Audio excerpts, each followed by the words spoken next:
Good morning, friends. Y'all, I can't take it. I've waited as long as I possibly could stand it, but today is the day I am pulling out the salvias and the dahlias out of the garden here near the patio. It is November and they are annuals, and I am pulling them out. This bed I have left as long as I possibly can handle it. The time has come. It is ready to come out and get this bed cleaned up and nice and neat and tidy, ready for the rest of fall and then beginning of winter. So you're going to join me as we do a little bit of a cleanup here in the garden. And then I also have a David Alston that I need to plant. I lost one over the summer, and so I've got a new one. So we're going to plant it. Yes, you can still be planting shrubs and trees and perennials in your garden. In fact, this is a great time to do it. So I have got a nice David Alston that I ordered from them. I think it's like in a quart size or something like that. I'll show you in a little bit. So we're going to replace a dead one, and then we are going to get, like I said, this bed neat and tidy and ready for the season. So just to kind of give you a bit of a frame of reference where we are, this is along the pathway to the back patio, and here we have the pinkerific dahlias. They're flopping, they're all over, the leaves are getting all caught up in them. So we're gonna pull these out, and then we have the unplugged So Blue salvia that it too is going to come out. You can see I have my David Alstons back here. These are all the same. These three, I have a total of 9. Well, I have a total of 8. We're gonna make it 9 in here. And so this is the Rual Doll. And so I have a hedge here. Now, obviously, these are more mature. In the late winter, early spring, I added some more, and that's one of the ones that I lost. And you can see that the salvia is flopping over and taking over them. So we need to get in there and let those roses have somewhere to breathe and grow. Of course, we have the fountain, and then we have all sorts of beautiful panicle hydrangeas. The Japanese maple is doing well, and as are the tea olives. So we are going to give this space some love. It is a cool, crisp morning here, and so the sun has yet to come up and hit us on this side. I'm sure as soon as it does, I'll be shedding some clothes. 'Tis the season for layers, right? So what I'm gonna do, y'all, this is not rocket science as far as this goes with the annuals. We're really just going to pull them out. I do need to be a little bit careful with the dahlias because I have anemones in this area as well, and they have started to sprout. So like, for example, this foliage right here, those are anemones. So I'm pretty sure that when I planted the dahlias in the spring, I could still see where the anemones are because they are perennials for me, and I planted in between them. So I'll just be a little bit careful, but this is going to be in my brain, a beautiful transformation of cluttered mess that I've been looking at for months to clean, neat, and tidy. So join me as we have some fun in the garden today.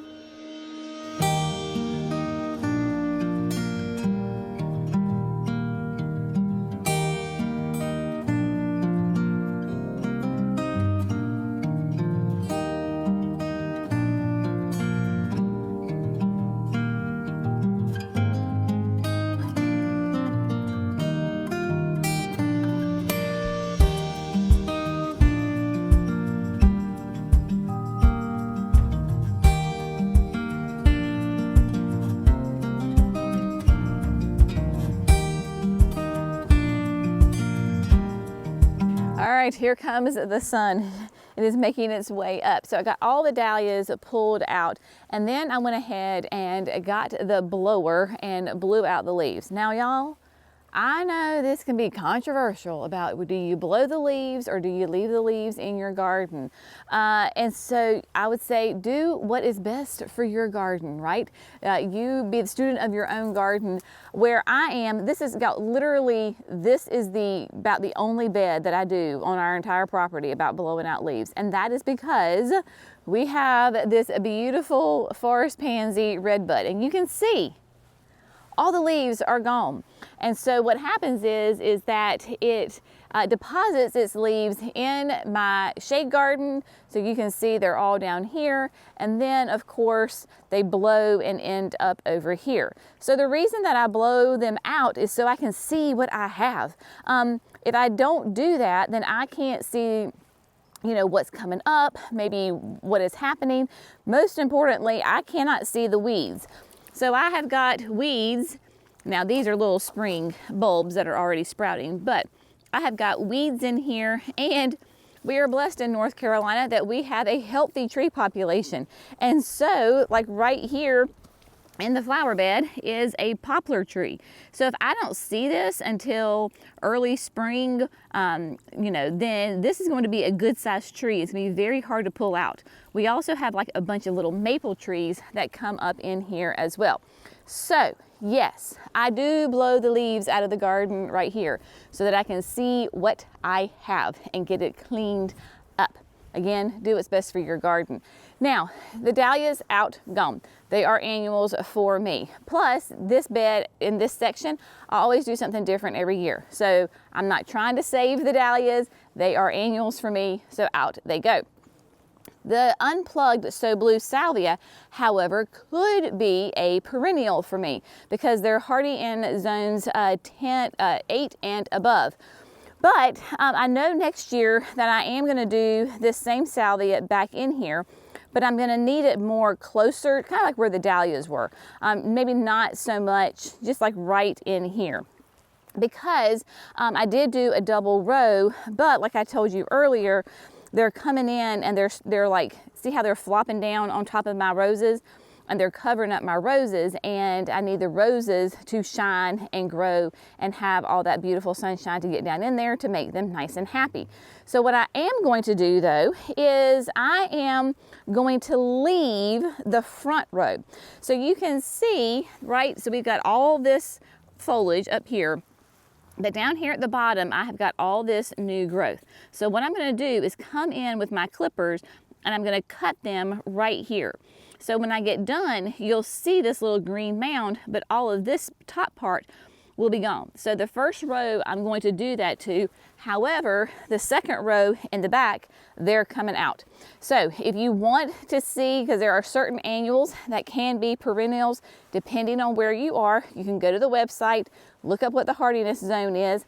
And I always tell people, if you want to try to overwinter annuals, even things that shouldn't be technically a perennial for you, depending on the winter and where you are, they could come back.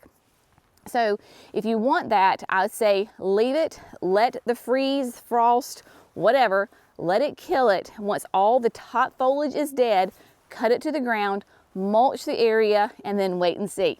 And sometimes they come back and sometimes they don't. But we're gonna try that this year for this front row of salvias. So just gonna get back to work.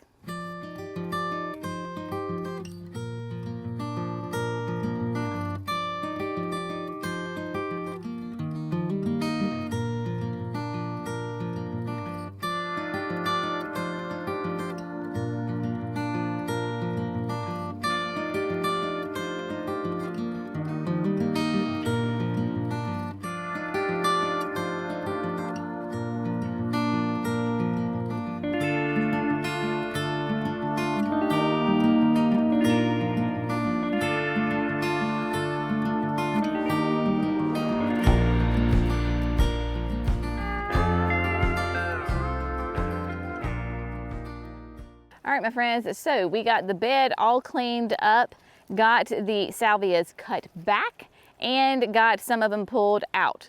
Some of them decided to stay in there, so I was like, you know what, you can stay. If you come back in the spring, I'll deal with you then if I don't like where you are. But they had a nice aggressive root system on them. But you can see we got lots of more room for the baby roses to go ahead and grow and get some sunshine. And so this is the Ruald doll that we're going to be adding to the garden. This is the first one that I have ordered from David Alston as far as getting it already potted. Typically I order them about this time of the year and they ship them to me as bare roots in the late winter, early spring. But since I needed to replace one and they had it available, I went ahead and grabbed it. You absolutely can be planting roses in the cool months, especially if you are in the warmer zones like I am, because you're going to have great, fabulous root growth during the winter. And that way, when it comes for springtime, you're going to have a really strong root system and they're just going to take off. Of course, as always, we're going to be using Biotone Starter Fertilizer.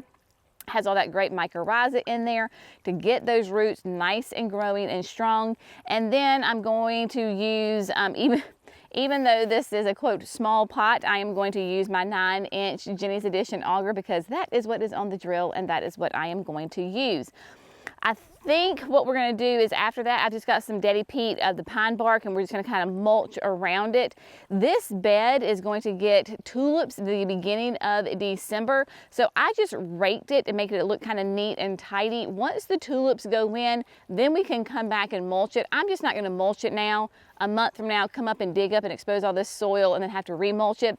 So it's got plenty of organic matter in here that looks like it's been mulched, but it's not. So we're just gonna let it hang it tight for the next month. But yeah, we're just gonna get this one in and it goes in between kind of the tube in the back. So that way we kind of have a hedge going on through here. So just gonna plop this baby into the hole after I drill it. It should be pretty easy.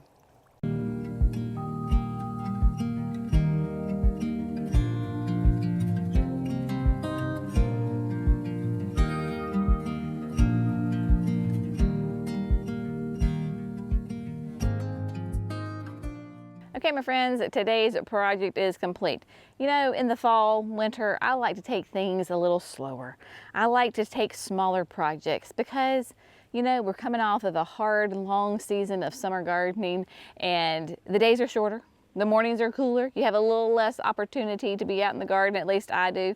So I like to keep things a little bit more manageable and keep them in the projects in small little bits. That way I feel accomplished, I'm still outside, but I'm not killing myself during the day to get projects done. This is definitely one of those projects, makes me feel better looking at this space. It is clean and neat and tidy.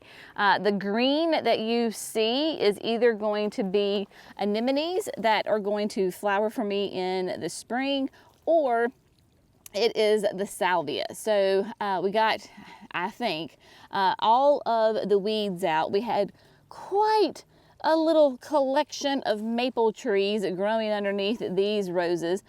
I'm sure that because there's still a little bit of leaves under there, I'm sure when I move some more leaves, I will find more maple trees. But got the new rose, got it all planted in here, nice and easy. I had an extra bag of the Daddy Pete Soil Enhancer, so I went ahead and threw it out around the back side of that to just kind of snug that rose in.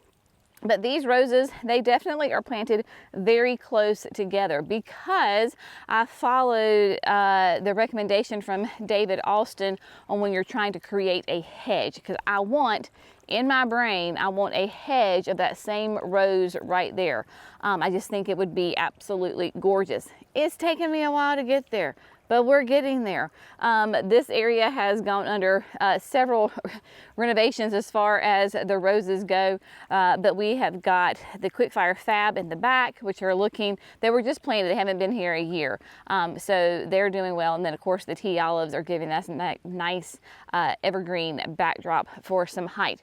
Now with roses, I know we've talked about this many times before, but in case you missed it, if you are new to rose gardening, roses need to be trimmed. They need to be pruned at least once a year. Honestly, they could do it a little bit more. But all roses, minus the old-timey heirloom climbers, all the roses will bloom on new growth. So you want to prune your roses nice and pretty severe, I would say, in most cases. I have tons of videos on it. I will try to link those for you so you can check it out. But now is not the time to do it. We do that in coming out of winter, going into spring. And for me, my roses really start to push on that new growth, even in like early February, because I am North Carolina, a zone 8A. And so you want to get it before they flush out. You absolutely can prune them after they flush out, but optimally is before they flush out. So we will take this clump of roses right here, and they will be dramatically pruned back, where my other roses that are on the smaller side, they too will be pruned, but not quite as severe because they are younger plants than the more mature roses. So eventually, hopefully, everybody will catch up with one another. But yeah, feels great to have this cleaned up.